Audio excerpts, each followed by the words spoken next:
يتيما ذا مقربة أو مسكينا ذا متربة ثم كان من الذين آمنوا وتواصوا بالصبر وتواصوا بالمرحمة أولئك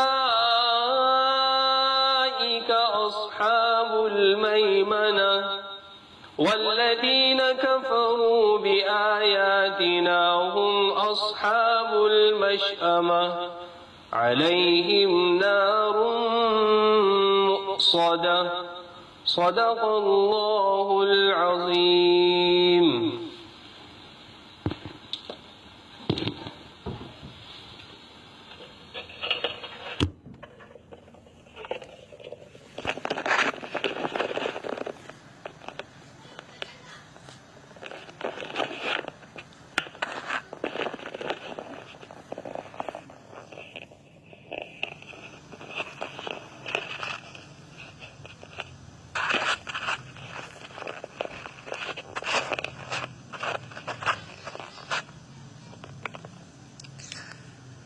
الحمد لله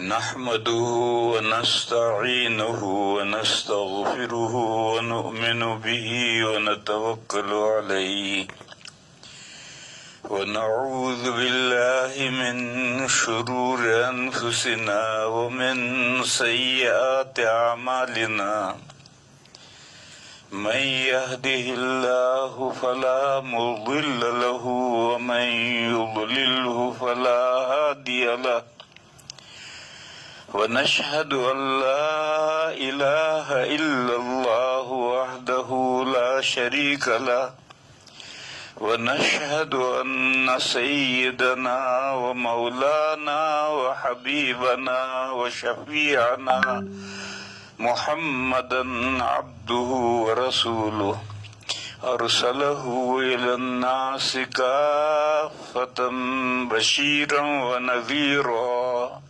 وداعيا إلى الله بإذنه وسراجا منيرا صلى الله تعالى عليه وعلى آله وصحبه وبارك وسلم تسليما كثيرا كثيرا وبعد فأعوذ بالله من الشيطان الرجيم بسم الله الرحمن الرحيم الحمد لله رب العالمين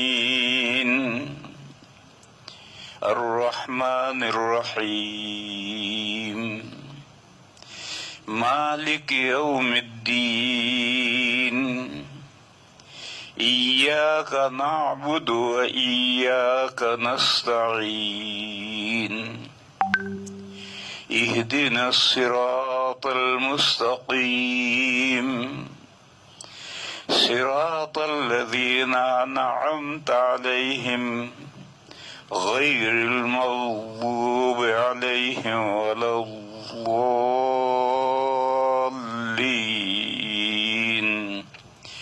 آمین. بزرگوں اور بھائیوں، سورہ فاتحہ کی تفسیر بیان کر رہا تھا. پچھلی آیتوں کا خلاصہ الحمدللہ میں توحید الوہیت کا بیان ہے کہ معبود صرف اللہ تعالی ہے، اس لیے کہ تمام تعریفیں اللہ کے لیے ہیں، اور سب سے بڑی تعریف، سب سے بڑا کمال معبود ہونا ہے. جیسے انسانوں میں لوگ سب سے بڑا کمال بڑا لیڈر ہونا، اس کو بڑا کمال سمجھتے ہیں، تو کائنات میں سب سے بڑا کمال معبود ہونا ہے. عابد اور معبود دو ہی ہیں. بس جب ساری ہی تعریفیں اللہ کے لیے ہیں تو یہ سب سے بڑی تعریف بھی اللہ ہی کے لیے ہے، اور جس میں ساری تعریفیں ہوں اور سب سے بڑی تعریف بھی اس کے لیے ہو، وہ ہر عیب سے پاک بھی ہوتا ہے، تو الحمدللہ کے ساتھ سبحان اللہ محذوف ہے۔ بس اس میں توحید الوہیت کا بیان ہے کہ معبود صرف ایک ہے، پھر اس کے بعد میں توحید ربوبیت ہے جو توحید الوہیت کی دلیل ہے اور جو اس کا لیے لازم ملزوم ہے۔ رب العالمین جو سارے جہانوں کو پالنے والے ہیں، یعنی سارے جہانوں کو عدم سے وجود میں بھی وہی لائے ہیں، اور پھر ان کے بقا کا سامان بھی انہوں نے کیا ہے، اور پھر اس کے بعد میں ان کو ہدایت اور رہنمائی بھی انہوں نے دی ہے۔ فرعون نے حضرت موسیٰ علیہ السلام جب اس کے پاس دعوت لے کر گئے تو اس نے پوچھا تھا کہ تمہارا پروردگار کون ہے؟ فرعون خود لوگوں کا رب پروردگار بنا ہوا تھا، تو جب موسیٰ علیہ السلام نے اس کو دعوت دی کہ پروردگار عالم پر ایمان لا، تو اس نے پوچھا کہ تمہارا پروردگار ہے کون؟ تو موسیٰ علیہ السلام نے فرمایا ربنا الذی اعطی کل شیء خلقہ ثم ہدی، ہمارا پروردگار وہ ہے جس نے ہر چیز کو اس کی بناوٹ پیدائش دی، یعنی پوری کائنات کو جو وجود بخشا ہے جس ہستی نے، اور وجود بخشنے کے بعد پھر اس کی رہنمائی کی ہے، ہر مخلوق کو کیسے جینا ہے، کس طریقے سے اس کو زندگی گزارنی ہے، یہ رہنمائی کی ہے، وہ ہمارا رب ہے۔ تو فرمایا کہ سارے جہانوں کے رب اللہ تعالی ہیں، انہوں نے سارے عالم کو وجود بخشا ہے اور پھر ہر مخلوق کو رہنمائی کی ہے کہ اسے زندگی کیسے گزارنی ہے۔ کیوں ہر مخلوق کی رہنمائی کیوں کی ہے؟ پھر اگلی آیت میں اللہ کی صفت رحمان آئی کہ وہ نہایت مہربان ہیں، ہر مخلوق پر ان کی مہربانی عام ہے۔ اس میں رحمت عام کا ذکر ہے، اور رحمت عام کے ساتھ اگر رحمت خاص کو ذکر نہ کیا جائے تو غلط فہمی ہو سکتی ہے، اس لیے جہاں رحمان آتا ہے اس کے ساتھ رحیم ضرور آتا ہے۔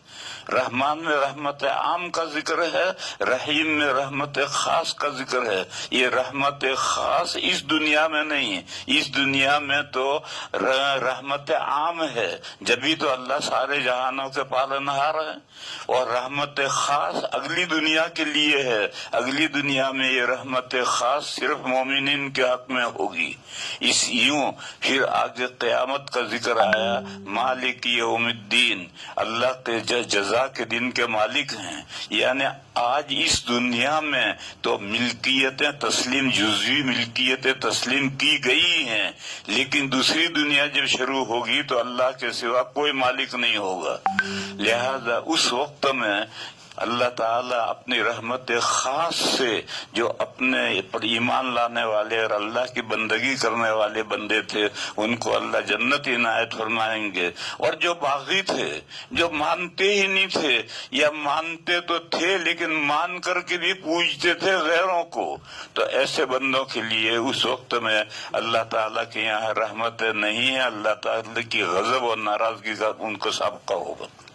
پھر اس کے بعد میں ایک آیت آئی تھی موضوع بدلنے کے لیے، یہ توحید و آخرت کے موضوع سے رسالت کے موضوع پر جانے کے لیے بیچ میں ایک آیت آئی تھی جو گریز کی آیت آئی تھی۔ وہ حدیث جو اعلیٰ درجے کی صحیح ہے، اس میں نبی پاک صلی اللہ علیہ وسلم نے فرمایا کہ جب بندہ کہتا ہے ایاک نعبد و ایاک نستعین، تو اللہ تعالیٰ فرماتے ہیں ھذا بینی و بین عبدی۔ اس حدیث میں وہ اعلیٰ درجے کی صحیح حدیث ہے کہ یہ آیت میرے اور میرے بندے کے درمیان میں ہے، یعنی اس سے اوپر جو دو موضوع آئے ہیں توحید اور آخرت وہ تو اللہ سے تعلق رکھتے ہیں، اور آگے جو رسالت کا مسئلہ آئے گا یہ بندوں سے تعلق رکھتا ہے، اور یہ بیچ کی آیت بینی و بین عبدی میرے درمیان میں اور میرے بندوں کے درمیان میں ہے، وَلِعَبْدِ مَا سَأَلَ، اور میرا بندہ مجھ سے جو مانگے گا میں اس کو دوں گا۔ فرمایا کہ ہم آپ ہی کی بندگی کرتے ہیں، اور بندگی کا اعلیٰ درجہ تو یہ ہے کہ ہم نماز پڑھتے ہیں، سجدہ کرتے ہیں، یہ بندگی کا اعلیٰ درجہ ہے، اور بندگی کا کم سے کم درجہ ہے استمداد، مخفی امور میں کسی کی دہائی دینا، مخفی امور میں کسی کی مجھ سے مدد طلب کرنا، تو ہم مدد بھی آپ ہی سے طلب کرتے ہیں۔ علماء کرام نے کہا کہ آرڈنری جو امور ہیں اس میں ہم کسی سے مدد طلب کریں تو جائز ہے، بس آیت کریمہ میں استعانت سے مراد استمداد ہے، استمداد صرف اللہ کی ہے، اس کے علاوہ کوئی کسی کی نہیں، مانگو اللہ ہی سے، کسی اور سے مانگنا نہیں۔ پھر اس کے بعد میں آیت آئی اہدنا الصراط المستقیم، ہمیں سیدھا راستہ دکھائیے۔ یہ ایک سوال ہے اور یہ استمداد کے قبیل کا ہے، غیر معمولی امور کے اندر ہے، آرڈینری امور میں نہیں ہے، غیر معمولی امور میں ہے کہ ہمیں آپ راستہ دکھائیے کہ ہم دنیا میں زندگی کیسے گزاریں کہ آپ ہم سے راضی رہیں اور ہماری اگلی دنیا آخرت کامیاب ہو، ایسا راستہ ہمیں دکھلائیے۔ یہ راستہ یہ معمولی نہیں ہے۔ ایک تو یہ ہے کہ ایک آدمی کو جانا ہے کسی جگہ پر، تو اس نے گاڑی کھڑی رکھی اور کسی آدمی سے پوچھا کہ فلاں جگہ کا راستہ کون سا ہے، اس نے راستہ دکھا دیا۔ یہ حصی راستہ ہے، یہ تو آرڈینری راستہ ہے، اور یہ راستہ کہ ہمیں پوری زندگی کیسے گزارنی ہے تاکہ ہماری زندگی دنیا میں بھی کامیاب ہو اور آخرت میں بھی کامیاب ہو، یہ غیر معمولی ہے، یہ دہائی ہے کہ اہدنا الصراط المستقیم، آپ ہمیں سیدھا راستہ دکھائیے کہ ہم اس راستے پر زندگی گزار کر کے دنیا میں بھی کامیاب ہوں، آخرت میں بھی سکسیسفل ہوں۔ یہاں تک پہلے میں نے تفسیر بیان کی تھی۔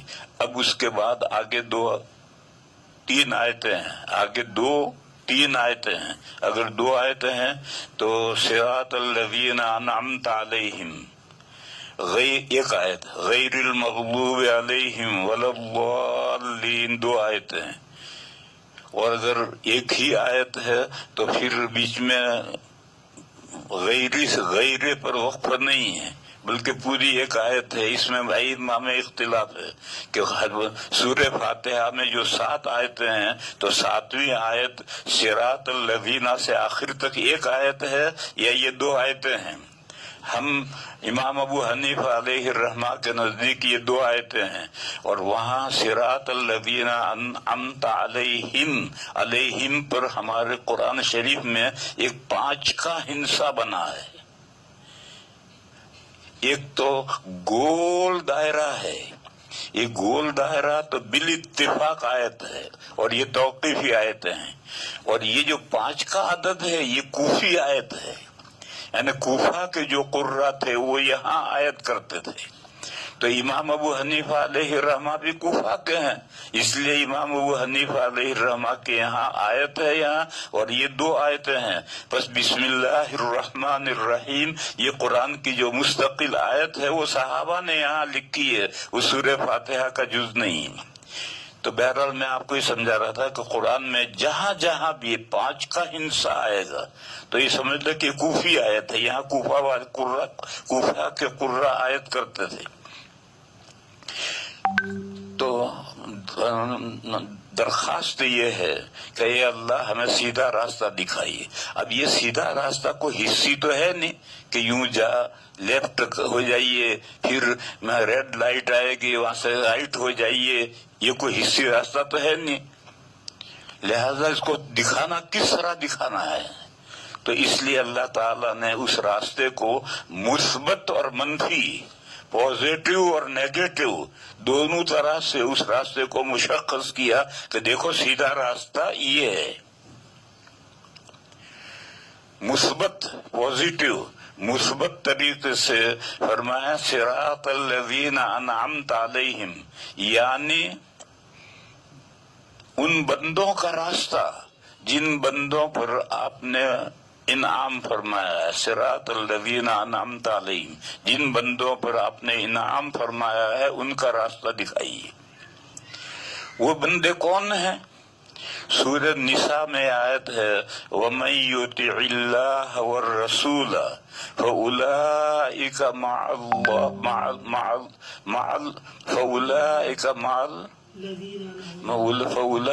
مع الذين أنعم الله عليهم من النبيين والصديقين والشهداء والصالحين وحسن أولئك رفيقا۔ فرمایا کہ جو بندے اللہ کی اطاعت کرتے ہیں، اللہ کے احکام پر عمل مانتے ہیں اور رسول کے احکام پر عمل کرتے ہیں، ان پر اللہ تعالیٰ نے انعام فرمایا ہے، اور وہ 4 بندے ہیں: انبیاء، صدیقین، شہداء اور صالحین۔ انبیاء کو تو آپ جانتے ہیں، رسول بھی انبیاء ہیں، مگر انبیاء کا لفظ عام ہے اور رسول کا لفظ خاص ہے۔ جیسے مولوی اور مفتی، تو مولوی لفظ جو ہے یہ عام ہے اور مفتی لفظ خاص ہے۔ ہر مفتی مولوی ضرور ہوگا، لیکن ہر مولوی مفتی ہونا ضروری نہیں ہے۔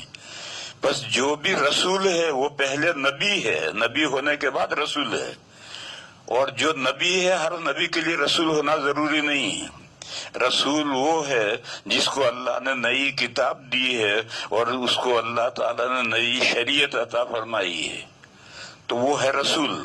اور نبی کے معنی ہے خبر دینے والا، چاہے اس کو نئی شریعت کی خبر دے، چاہے پرانے نبی کسی بڑے نبی کی شریعت کی خبر دے۔ جیسے موسیٰ علیہ السلام نبی بھی ہیں، رسول بھی ہیں، انہوں نے امت کو خبر دی، اپنے بنی اسرائیل کو خبر دی، اور ان پر تورات بھی نازل ہوئی اور ایک شریعت بھی نازل ہوئی۔ پھر موسیٰ علیہ السلام کے بعد میں 4000 انبیاء بنی اسرائیل میں آئے ہیں۔ وہ 4000 انبیاء ہیں، رسول نہیں ہیں، اور وہ 4000 انبیاء موسیٰ علیہ السلام کی شریعت ہی کی تبلیغ کرتے تھے۔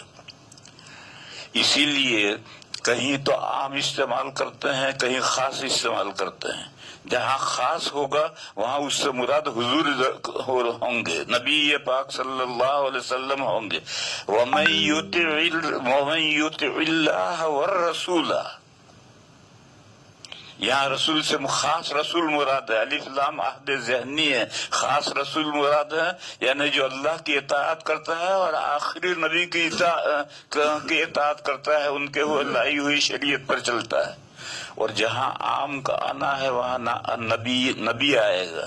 جیسے ما کان محمد ابا احد من رجالکم ولکن رسول اللہ وخاتم النبیین۔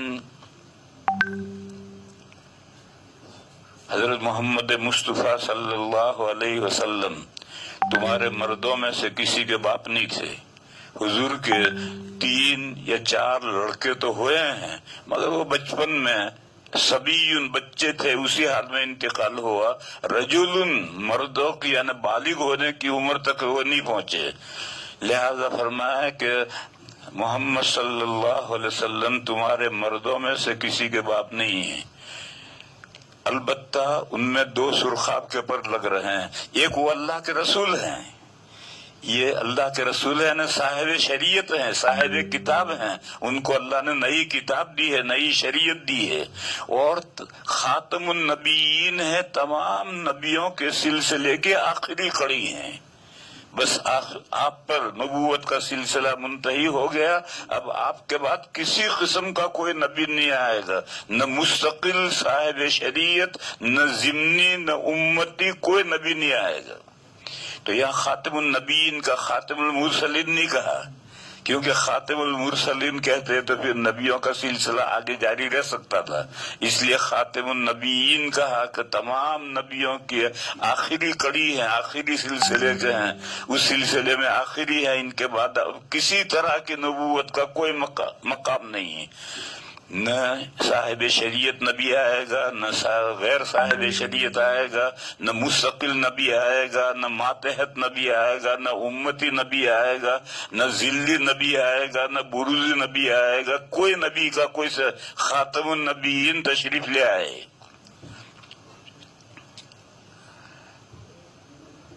تو میں عرض یہ کر رہا تھا کہ اللہ کے 4 بندے ہیں انبیاء، اس میں رسول بھی آ گئے، صدیقین۔ صدیق کون ہے؟ صدیق کے لفظی معنی تو ہیں پھٹ سے مان لینے والا، بہت زیادہ تصدیق کرنے والا، بہت زیادہ تصدیق کرنے والا، یعنی پھٹ سے مان لینے والا، ذرا تذبذب نہ ہو۔ جیسے مثال لو، ہمارا معدہ گلاب جامن کو کیسا قبول کر لیتا ہے، منہ میں رکھا اور فوراً اگر روکنا چاہو تو بھی رکے گا نہیں، ایک دم نکل لے گا، وہ معدہ کھینچتا ہے، معدہ ہوتا۔ تو جیسا معدہ گلاب جامن کو ایک دم قبول کر لیتا ہے، ایسا حق بات کو فوراً قبول کر لے، وہ صدیق ہے۔ اس کی مثال، جب معراج سے نبی پاک صلی اللہ علیہ وسلم تشریف لائے تو مشرکین کے سامنے حضور نے سب سے پہلے مسجد حرام میں یہ بیان کیا کہ آج رات میں معراج میں گیا تھا اور یہ دیکھا میں نے۔ تو لوگوں کو تکذیب کا ایک پوائنٹ ہاتھ آ گیا، انہوں نے تالیاں بجائی اور یہ کہا کہ لو، اب تک تو بہکی بہکی باتیں دنیا کی کرتے تھے، اب آسمان کی بھی بہکی بہکی باتیں کرنے لگے، خوب مذاق اڑایا۔ ان مشرکین میں سے ایک مشرک جا رہا تھا اور راستے میں صدیق اکبر ملے، حضرت ابو بکر ملے، تو اس نے کہا ابو بکر تمہارے ساتھی پاگل ہو گئے۔ کیوں بھائی، کیا ہوا؟ کہنے لگے وہ یہ بیان کر رہے ہیں کہ رات میں معراج میں گیا تھا اور یہ دیکھا اور وہ دیکھا اور وہ دیکھا اور وہ یہ دیکھا۔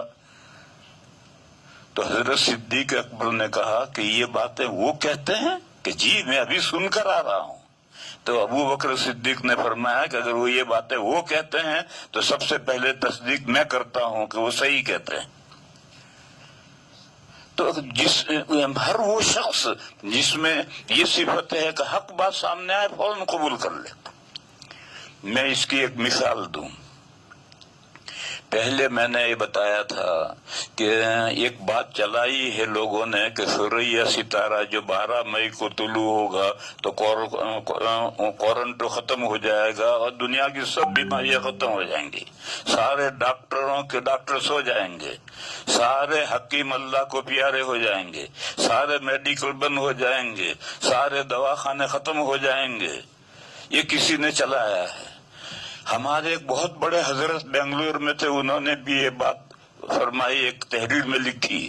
تو میں نے ان کو سب سے پہلے یہاں میں نے جو تقریر کی تھی اس میں کہا تھا کہ یہ جس حدیث میں سے یہ بات سمجھی گئی ہے، اس حدیث کا یہ مطلب نہیں ہے، اس حدیث کا مطلب تو یہ ہے۔ میری یہ بات ان حضرت کو پہنچی، انہوں نے فوراً اپنا بیان دیا کہ حدیث کا صحیح مطلب یہی ہے۔ حق بات سامنے آئے، حالانکہ دوسرا قول موجود ہے، کتابوں میں دوسرا قول موجود ہے، لیکن انہوں نے وہ قول تو سارے ہوتے ہی ہیں، طرح طرح کے اقوال ہوتے ہیں۔ اقوال کے ہونے سے کوئی ضروری نہیں ہے کہ جس کہنے والے نے جو بات کہی ہو صحیح ہو۔ انہوں نے اس دوسرے قول کے ہونے کے باوجود جو جمہور کا قول تھا، صحیح قول تھا، اس کو انہوں نے قبول کر لیا۔ ان کا بیان ہے اور واٹس ایپ پر ڈالا ہوا ہے، آپ حضرات سنیں۔ یہ ان کے صدیق ہونے کی علامت ہے کہ سچ بات سامنے آئی تو فوراً انہوں نے قبول کر لی۔ پھر اس کے بعد یہ سمجھو کہ صدیق صرف مرد ہی نہیں ہوتے ہیں، اور صرف حضرت ابو بکر ہی صدیق نہیں تھے، حضرت ابو بکر تو صدیق اکبر تھے، وہ تو سب سے بڑے صدیق تھے، ورنہ صدیق تو قیامت تک ہوتے رہیں گے۔ دور نبوت کے قریب میں جو اعلیٰ درجے کے لوگ تھے وہ زیادہ ہوتے تھے، پھر جو قیامت کے طرف زمانہ جائے گا یوں اعلیٰ صلاحیت لوگ کم ہو جائیں گے۔ قرآن میں ہے کہ سابقین ثلۃ من الاولین وقلیل من الاخرین، سابقین یعنی اگاڑی والے، نمبر اول پہلی سب کے اندر جو لوگ ہیں وہ اگلوں میں تو بہت ہیں اور پچھلوں میں کم ہیں۔ تو یہ صدیقین، یہ سابقین ہیں۔ یہ اگلوں میں تو بہت تھے لیکن پچھلوں میں کم ہیں، مگر ہوں گے۔ تو حضرت ابو بکر صدیق اکبر تھے، باقی صدیقیت کا مقام باقی ہے اور قیامت تک کے لیے باقی ہے۔ بڑھے ہر وہ آدمی جس کو شوق ہے صدیق بننے کا، وہ آگے بڑھے۔ اور فارمولہ کیا ہے؟ حق بات سامنے آئے تو پھر بحث حجت کچھ نہیں، فوراً حق بات مان لو، بس اتنی ہی بات ہے۔ حق بات فوراً قبول کر لے، پوری شریعت پر عمل کرنا یہ تو ضروری ہے ہی، اس کے ساتھ حق بات جب سامنے آئے تو فوراً قبول کر لی جائے۔ تو صدیق مرد تو ہوتے ہی ہیں، عورتیں بھی صدیق ہوتی ہیں۔ آپ کو معلوم ہے حضرت عائشہ کے لیے ہے حضرت عائشہ صدیقہ، حضرت عائشہ صدیقہ تھی۔ تو جب حضرت عائشہ صدیقہ ہیں، ایک خاتون صدیقہ تھی، تو عورتیں بھی صدیقہ ہوتی ہیں۔ تمام قیامت تک کے لیے جتنی خواتین ہیں، ان خواتین کا اگر یہ مزاج ہے کہ حق بات سامنے آئے گی ہم فوراً قبول کر لیں گے۔ یہاں رک کر ایک بات سمجھو، ہر بات مان لینا، ہر سنی ہوئی بات صحیح نہیں ہوتی ہے۔ سورہ فرقان کے آخری رکوع میں عباد الرحمن کے اوصاف بیان کیے گئے ہیں، 9 اوصاف بیان کیے ہیں۔ ان 9 اوصاف میں سے ایک الذین اذا ذکروا بآیات ربہم لم یخروا علیہا صما وعمیانا۔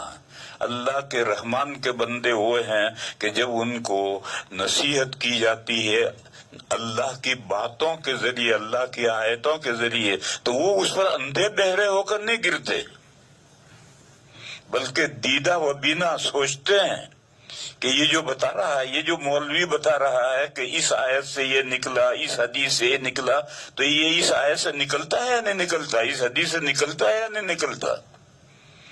اس کی تحقیق کرنے کے بعد جب یقین ہو گیا کہ نہیں صحیح بات یہی ہے، تو پھر اس کے ماننے میں لیت و لال نہیں ہونی چاہیے۔ میرے بھائیو، آج کل بہت کرامتوں کے نام پر بے تکی باتیں چلا دی جاتی ہیں، اور ہم یہ کہیں کہ ایسا نہیں ہو سکتا، وہ اگر کہیں کہ یہ تو عجیب بات ہے تو کہتے ہیں ایسا نہیں ہو سکتا۔ ارے ہو تو سب کچھ ہو سکتا ہے، آسمان بھی ٹوٹ کے زمین پہ گر سکتا ہے، لیکن ٹوٹ کر گرا یا نہیں گرا اس کی دلیل بھی تو چاہیے۔ میں ایک مثال دوں، لوگوں میں یہ مشہور ہے کہ حضرت اسماعیل علیہ السلام کے ایڑیاں رگڑنے سے زمزم ظاہر ہوا۔ کیا دلیل ہے اس کی؟ کوئی دلیل نہیں کہ ایسا نہیں ہو سکتا۔ ربی سب ہو سکتا ہے۔ قرآن کریم میں ہے ایوب علیہ السلام بیمار ہو گئے تھے، نہایت ضعیف، تو اللہ کا حکم آیا ارکض برجلک، اپنا پیر کی ایڑی مارو، ایڑی ماری، چشمہ ظاہر ہوا، اور کہا اس کو پیو اور نہاؤ، اچھے ہو گئے۔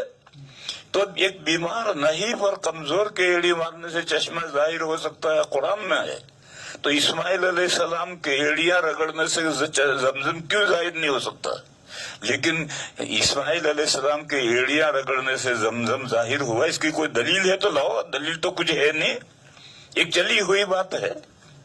جبکہ بخاری شریف میں حضرت ابن عباس رضی اللہ تعالی عنہما کا قول ہے، جب حضرت ہاجرہ 7ویں مرتبہ مروہ پر تھی تو جہاں زمزم ہے وہاں حضرت جبرائیل ظاہر ہوئے، تو انہوں نے حضرت ہاجرہ نے وہاں مروہ پر 1 کلومیٹر کا فاصلہ ہے، وہاں انہوں نے حضرت جبرائیل نے کوئی بات کہی، وہ بات سنی اور سمجھی نہیں، تو انہوں نے کہا کہ اگر آپ کے پاس کوئی آپ اس آڑے وقت میں میری کوئی مدد کر سکتے ہو تو مدد کریں۔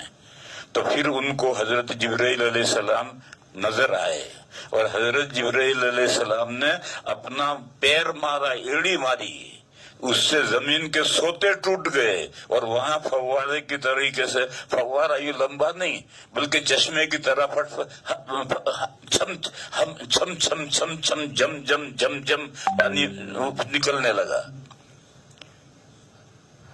اور حضرت جبرائیل نے یہ کہا کہ یہ پانی ہے، اسے پیو، یہ کھانے کا بھی کام دے گا، پانی پینے کا بھی کام دے گا، پانی کا بھی کام دے گا، کھانے کا بھی کام دے گا، اور ڈرو مت، اللہ تمہیں ضائع نہیں کریں گے۔ یہ کہہ کر جبرائیل تو غائب ہو گئے۔ اب وہ وہاں سے مروے سے دوڑی ہوئی آئی اور آ کر انہوں نے مٹی چاروں طرف کر کے پانی کو روک لیا۔ نبی پاک صلی اللہ علیہ وسلم نے فرمایا، اب دیکھو یہ حدیث مرفوع ہے، یہاں تک تو ابن عباس کا بیان تھا۔ ابن عباس حضور کے صحابی ہیں۔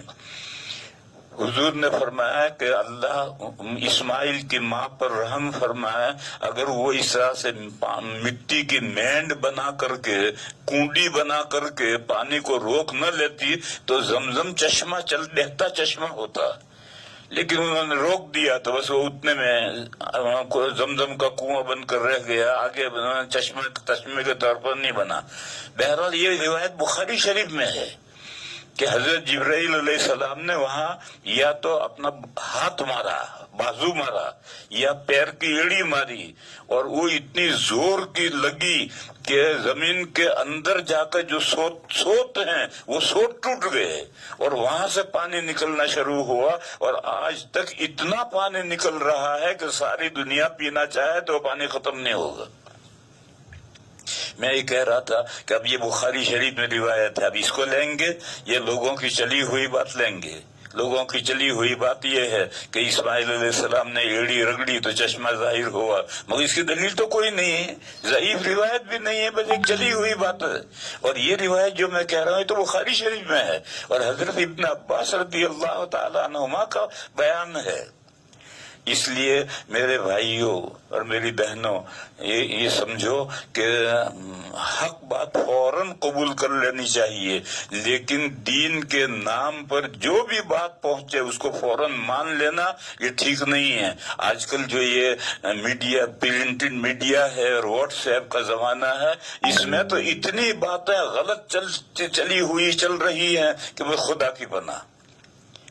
ایک بات چلی ہوئی ہے کہ 6 صدی کے ایک بزرگ نے پیشن گوئی کی تھی کہ اتنے دنوں کے بعد قیامت آئے گی، وہ زمانہ بھی گزر گیا، قیامت نہیں آئی۔ پھر ابھی امریکہ میں ایک صاحب ایک چینل چلاتے ہیں، انہوں نے کہا 50 سال میں قیامت آئے گی، اور پھر انہوں نے کہا کہ امام حرم نے کہا ہے کہ 40 سال میں تو 10 سال اور تمہیں زائد دیتا ہوں۔ یہ بندوں کے اختیار میں ہو گیا، اور قرآن یہ کہتا ہے کہ یسألونک عن الساعة قل انما علمها عند الله لا يجليها لوقتها الا هو ثقلت في السماوات والارض لا تأتيكم الا بغتة يسألونك كأنك حفي عنها۔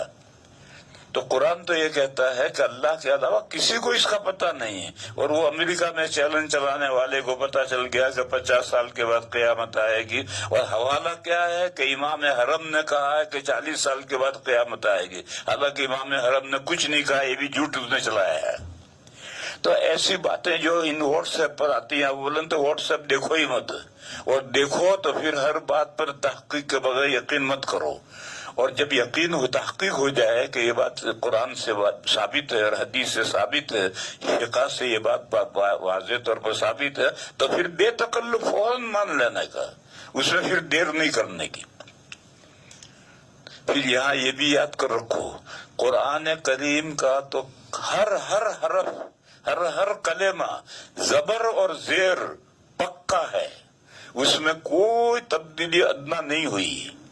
لیکن میرے بھائیوں اور میری بہنوں، حدیثوں کا یہ حال نہیں ہے۔ حدیث نبی پاک صلی اللہ علیہ وسلم کا کلام ہے، اور قرآن اللہ کا کلام ہے۔ اللہ کے کلام میں بندے اپنا کلام نہیں گھسا سکتے، لیکن بندے کے کلام میں بندے گھسا سکتے ہیں۔ اس لیے حدیثوں میں گھڑی ہوئی حدیثیں داخل کی گئی ہیں، اور پھر اس میں سے کچھ تو اعلیٰ درجے کی صحیح ہیں، کچھ بالکل گھڑی ہوئی ہیں، اور کچھ بیچ میں ضعیف ہیں۔ اور پھر اسرائیلیوں کی، یہود و نصارہ کی بہت سی باتیں تفسیروں میں آئی ہیں جو اسرائیلیات کہلاتی ہیں۔ اس لیے یہ جو باتیں آتی ہیں تحقیق کے بغیر اس کو نہیں ماننا چاہیے، تحقیق ہونے کے بعد میں دیر نہیں کرنی چاہیے۔ تو جو مرد پکی بات فوراً قبول کرتا ہے، جو خاتون پکی بات، دین کی پکی بات فوراً قبول کرتی ہے، وہ صدیق اور صدیقہ ہے۔ اور شہید کون ہے؟ شہید وہ ہیں جنہوں نے اللہ کے دین کی سربلندی کے لیے اپنے جان کا نذرانہ پیش کیا ہے۔ شہید وہ مرد ہیں، وہ عورتیں بھی شہید ہو سکتی ہیں، جو مرد ہیں یا عورتیں، زیادہ تر مرد ہی شہید ہوتے ہیں، عورتوں کے اوپر ذمہ جہاد نہیں ہے۔ تو وہ مرد جنہوں نے اللہ کے دین کی سربلندی کے لیے اپنی جان کا نذرانہ پیش کیا ہے۔ لفظ شہید کے معنی ہے گواہ۔ ان کو شہید کیوں کہتے ہیں؟ اس لیے ان کو شہید کہتے ہیں کہ کل قیامت کے دن یہ کھڑے ہوں گے اور جس حال میں یہ قتل کیے گئے ہیں، شہید کیے گئے ہیں، اسی حال میں کھڑے ہوں گے۔ زخم لگے ہوئے ہوں گے، خون نکل رہا ہوگا، رنگ تو خون کا ہوگا لیکن بو خون جیسی بو نہیں ہوگی بلکہ مشک جیسی خوشبو ہوگی۔ اور وہاں میدان قیامت میں یہ کھڑے ہو کر کے گواہی دیں گے کہ اے اللہ، ہم ان بندوں کے پاس میں آپ کا دین لے کر گئے تھے، انہوں نے دین قبول نہیں کیا، ہمارا یہ حال کر دیا۔ تو سارے میدان قیامت میں ان کی مظلومیت ظاہر ہوگی کہ یہ خیر خواہ بن کر گئے تھے، اللہ کا دین پہنچانے گئے تھے، انہوں نے دین تو قبول نہیں کیا اور دین قبول کرنے کے بجائے ان بیچاروں کا یہ مار مار کے بھوسا بنا دیا۔ تو اس وجہ سے ان کو گواہ کہتے ہیں۔ تو شہید کے معنی تو وہ ہیں، اور گواہ ان کو اس لیے کہا جاتا ہے کہ کل قیامت کے دن وہ گواہی دیں گے۔ یہ جو شہید ہیں، ان کا ایک مسئلہ درمیان میں بیان کروں۔ جو لوگ میدان جہاد میں شہید ہو جاتے ہیں ان کو غسل نہیں دیا جاتا۔ نماز پڑھنی ہے، نماز جنازہ پڑھنی ہے یا نہیں پڑھنی ہے، اس میں ائمہ میں اختلاف ہے۔ امام ابو حنیفہ علیہ الرحمہ کہتے ہیں پڑھنی ہے، نماز جنازہ ان کی پڑھنا واجب ہے۔ امام احمد علیہ الرحمہ کہتے ہیں پڑھنی ہے مگر پڑھنا واجب نہیں ہے، مستحب ہے۔ اور امام مالک اور امام شافعی رحمہم اللہ کہتے ہیں کہ شہید کی نماز جنازہ نہیں ہے، پڑھو تو پڑھو، باقی واجب نہیں، نہ واجب ہے نہ مستحب ہے۔ تو نماز میں تو ائمہ میں اختلاف ہے، لیکن چاروں ائمہ متفق ہیں کہ ان کو غسل نہیں دیا جائے گا۔ کیوں غسل نہیں دیا جائے گا؟ بعض مرتبہ میدان قیامت میں شہید کے لاش کے ٹکڑے ٹکڑے کر دیے جاتے ہیں، ان پر گھوڑے دوڑا کر کے ایسا پیس دیا جاتا ہے، جلا کر کے کالا کر دیا جاتا ہے، پہچاننا مشکل ہے۔ اب کیسے غسل دو گے؟ اس لیے شریعت میں ان کا غسل ہی نہیں ہے۔ میرے بھائیو، آج کل یہ جو کورونا کا مسئلہ چل رہا ہے تو کورونا میں جو مرتے ہیں ان کو پولیس پلاسٹک میں پیک کر کے دیتی ہے اور یہ کہتی ہے اس کو کھول نہیں سکتے ہو۔ اب ان کے غسل کا مسئلہ کیا؟ تو ہماری فقہ میں مسئلہ لکھا ہے کہ ان کا غسل ہے ہی نہیں، بس بغیر غسل دیے نماز جنازہ پڑھ کے دفن کر دو۔ نماز جنازہ تو پڑھنی ہے، نماز جنازہ پڑھ کے دفن کر دو، غسل نہیں ہے۔ اور فقہ میں یہ قاعدہ بھی لکھا ہے کہ جو چیز ساقط ہو جاتی ہے وہ نہایت مجبوری میں بھی واپس نہیں آتی۔ لہذا جو لوگ فتویٰ دیتے ہیں کہ وہ پلاسٹک کو پیک کر کے دیا ہے، اسی کے اوپر پانی ڈال دو یا اس پر تیمم کرا دو، یہ سب مسئلے غلط ہیں۔ اس پر پانی ڈال دینا یا تیمم کرا دینا، یہ سب مسئلے غلط ہیں۔ ان کا غسل رہا ہی نہیں، جیسے شہید کا غسل نہیں رہا، کیونکہ بعض مرتبہ اس حال میں ہو جاتا ہے کہ ہم اس کو نہلا ہی نہیں سکتے، تو اب یہ اسے پیک کر کے دے دیا ہے پولیس نے اور یہ کہا کہ کھول نہیں سکتے۔ اب کھولو گے تو جتنے کھولیں گے وہ سب بھی جیل میں جائیں گے۔ لہذا اب مجبوری میں اس کا جب غسل ساقط ہو گیا تو اب نہ تو اوپر پانی ڈالنا ہے نہ تیمم کرنا ہے، اسی حال میں نماز پڑھ کے دفن کر دینا ہے۔ یہ میں نے مسئلہ اس لیے بیان کیا کہ آج کل اس مسئلے کے تعلق سے مختلف فتوے آ رہے ہیں۔ ایک بامبے کے بھی کسی صاحب کا کوئی فتویٰ آیا ہے، حضرت مفتی تقی صاحب کا بھی کوئی فتویٰ آیا ہے، دارالعلوم دیوبند کا فتویٰ یہی ہے کہ ایسے جو پولیس لا کر دے تو اس کو نہلانا نہیں ہے، اسے پانی بھی اوپر ڈالنا نہیں ہے، اس پر تیمم بھی نہیں کرانا ہے، اسی حال میں نماز پڑھ کر کے دفن کر دینا۔ اور یہ مسئلہ شہید کے مسئلے سے لیا گیا ہے، شہید کا غسل کیوں نہیں ہے؟ بعض مرتبہ غزوہ احد میں ایک صحابی شہید ہوئے اور کافروں نے ان کی لاش کو بری طریقے سے زخم پھاڑ دیا۔ اب ان پہچاننا بھی مشکل کہ یہ کون بندہ ہے، کس کی لاش ہے۔ تو ان کی بہن آئی اور اس بہن نے انگلیوں کے پورے دیکھ کر کے پہچانا کہ میرے بھائی ہیں۔ تو ایسا ہو جاتا، شہید کا حال یہ ہو جاتا ہے، پر ایسی صورت میں غسل دینے کا حکم ساقط ہے۔ بس یہ جو پولیس کا کورونا میں مرتے ہیں، پیک کر کے دیتے ہیں، اب اس کو کھول نہیں سکتے تو غسل کا حکم ساقط ہے۔ اب اوپر نہ پانی ڈالنا ہے نہ تیمم کرنا ہے، بس نماز پڑھو، نماز پڑھ کر کے دفن کر دو۔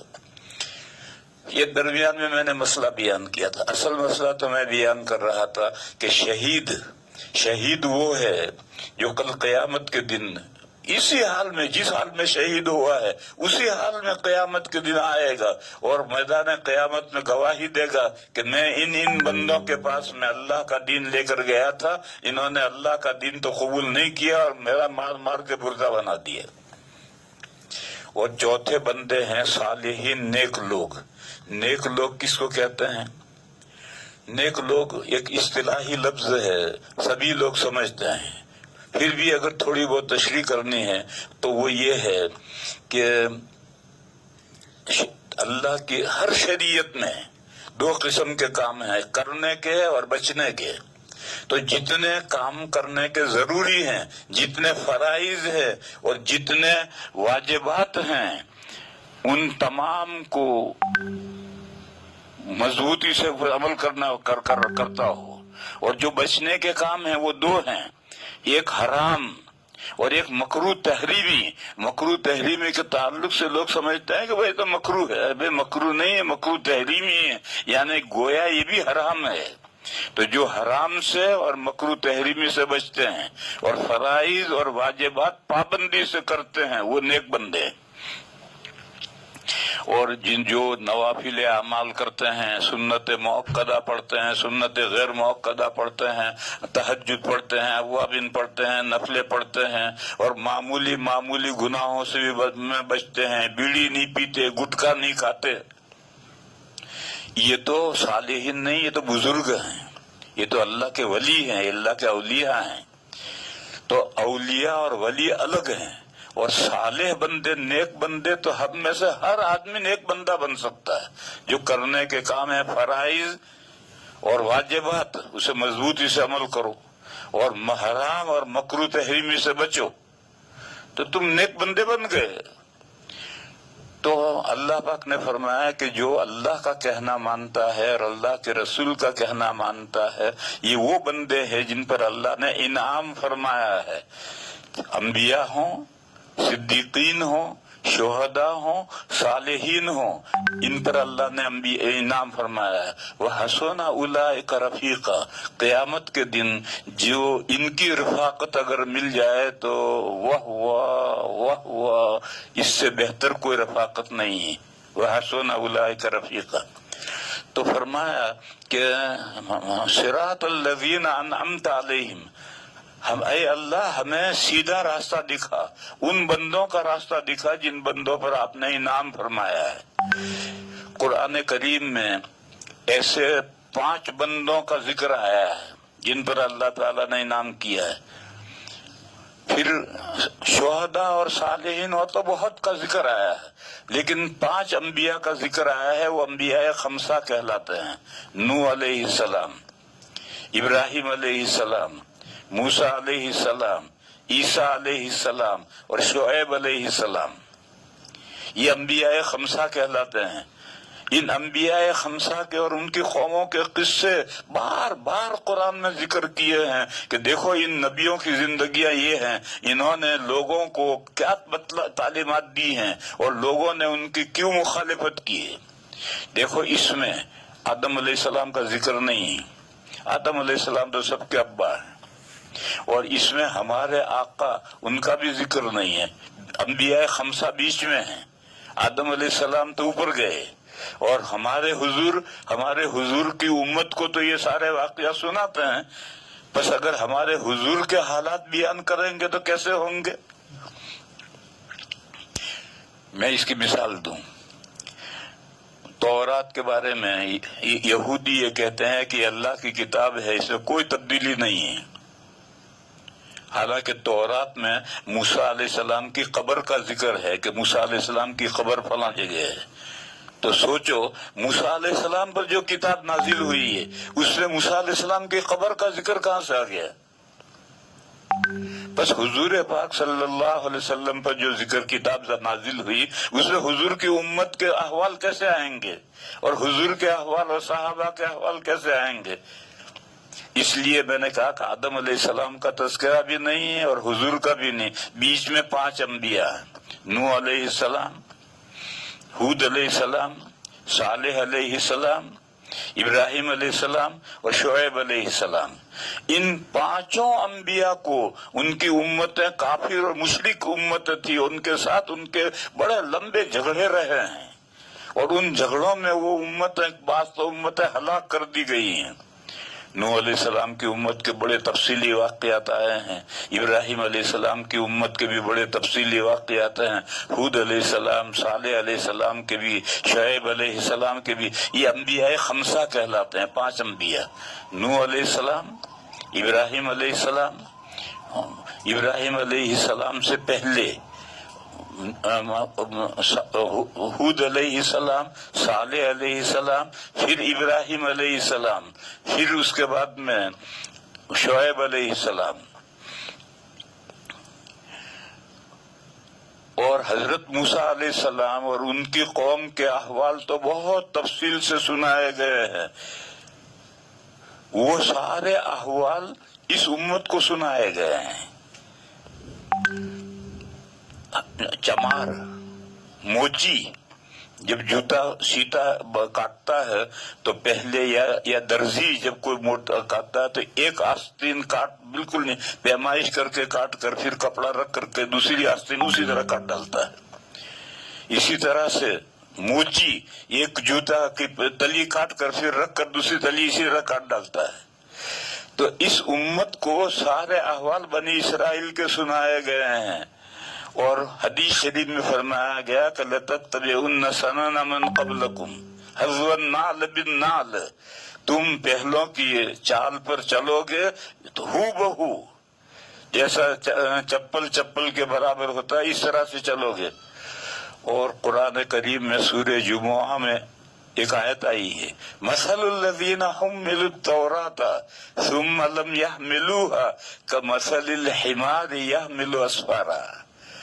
وہ لوگ جن کو تورات دی گئی پھر انہوں نے تورات پر عمل نہیں کیا تو ان کی مثال اس گدھے کی، اس جانور کی، اس چوپائے کی ہے جس پر دینی کتابیں لاد دی گئی ہوں، تو اس سے کیا فائدہ ہوگا؟ یہ آیت آئی ہے اس امت کے تذکرے کے بعد، یعنی اس امت کا بھی آگے جا کر یہی حال ہو جائے گا۔ آج دنیا میں کروڑوں مسلمان ہیں، لیکن حقیقی معنی میں جن کو مسلمان کی ہے تو 50% بھی نہیں ہے، کیونکہ وہ حضور نے فرمایا کہ آگے تمہارا جا کر یہی حال ہو جائے گا۔ تو اس امت کا حال بنی اسرائیل جیسا نہ ہو جائے، اس لیے بنی اسرائیل کے اور موسیٰ علیہ السلام کے احوال بہت تفصیل سے سمجھائے گئے ہیں۔ باقی یہ انبیاء 5 میں نہیں ہے، انبیاء 5 میں تو نوح علیہ السلام، ابراہیم علیہ السلام، ہود علیہ السلام، صالح علیہ السلام اور شعیب علیہ السلام، کہ ان کی قوموں کے ساتھ ان کے کیا رٹا کے رہے اور کیا احوال ہوئے، ان کو دیکھو، عبرت حاصل کرو۔ بس یہ جو آیت ہے صراط الذین انعمت علیہم، تو آدھا قرآن اس کی تفسیر بن گیا ہے۔ سارا قرآن اسی سورہ فاتحہ میں سے کیسے نکلا ہے؟ ان انعمت علیہم، وہ بندے جن پر اللہ نے انعام کیا ہے، ان کے تذکرے پورے قرآن میں انبیاء 5 کے آئے ہیں، اور انبیاء 5 کے قصوں کے ساتھ میں نے ایک خاص بات بتائی کہ موسیٰ علیہ السلام اور ان کی قوم کے جو قصے ہیں وہ تو اس امت کو خاص طور پر الگ سے سنائے گئے ہیں، کیونکہ یہ امت کے جب احوال بگڑیں گے تو وہ بنی اسرائیل کے ان بگڑے ہوئے احوال کے جیسے ہو جائیں گے۔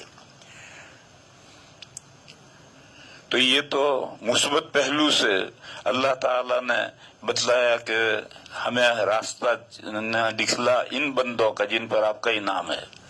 پھر منفی پہلو سے بتلایا کہ ہمیں دو قسم کے لوگوں کا راستہ نہیں چاہیے.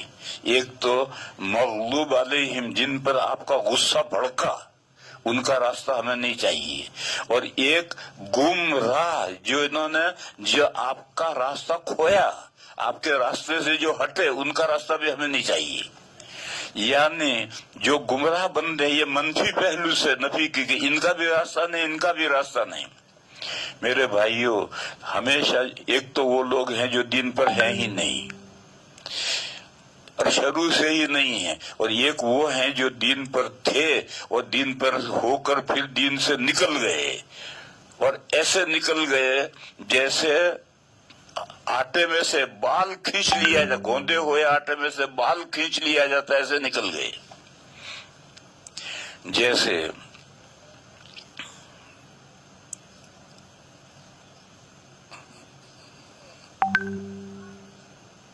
یہود،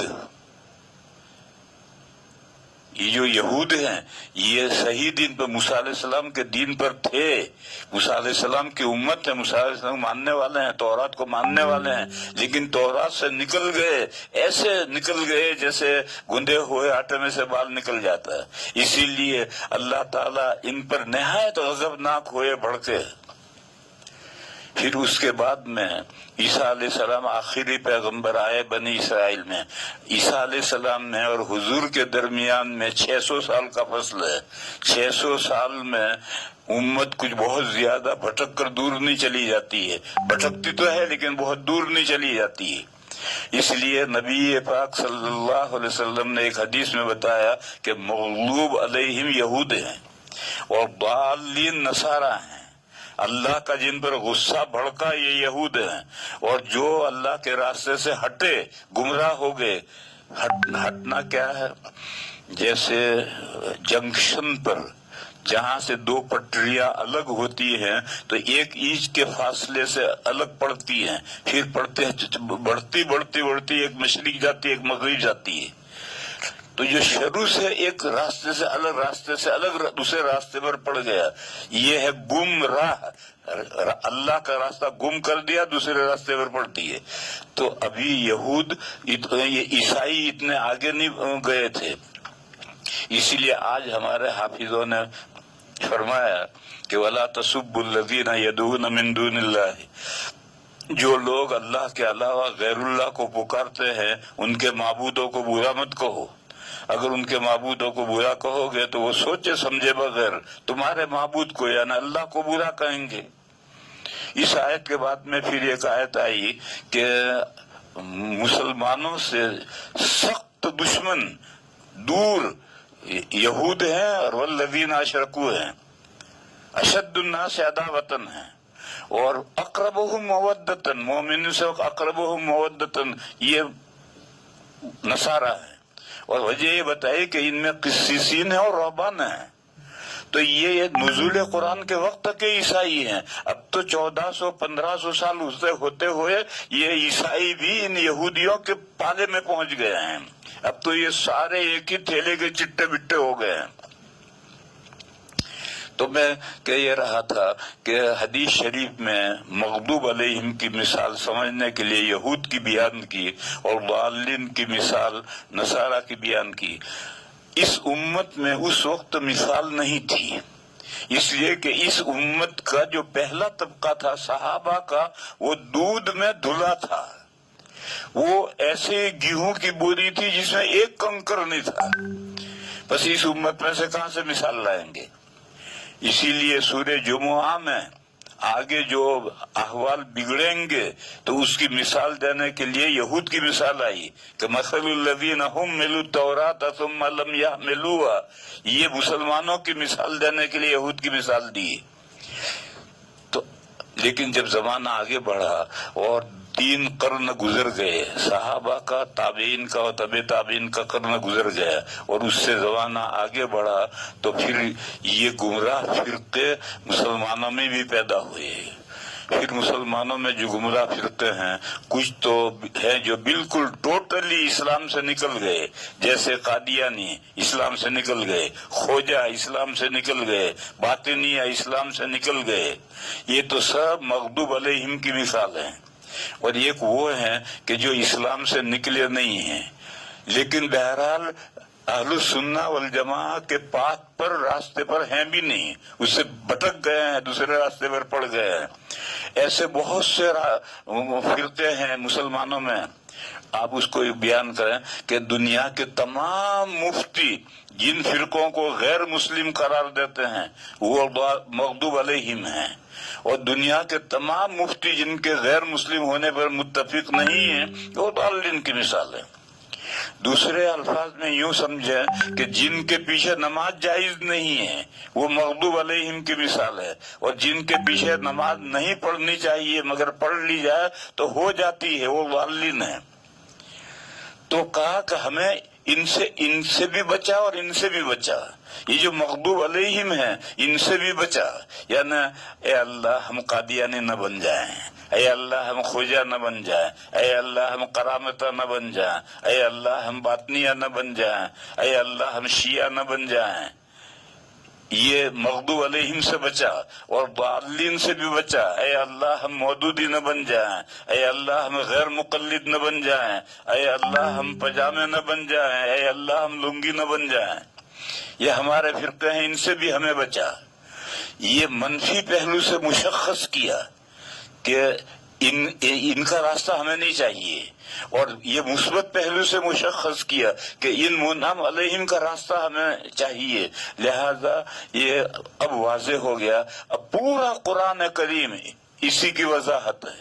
پورا قرآن کریم جو ہے یا تو مغضوب علیہم کے احوال ہوں گے، یا ضالین کے احوال ہوں گے، یا منعم علیہم کے احوال ہوں گے، اور پھر اس کے ساتھ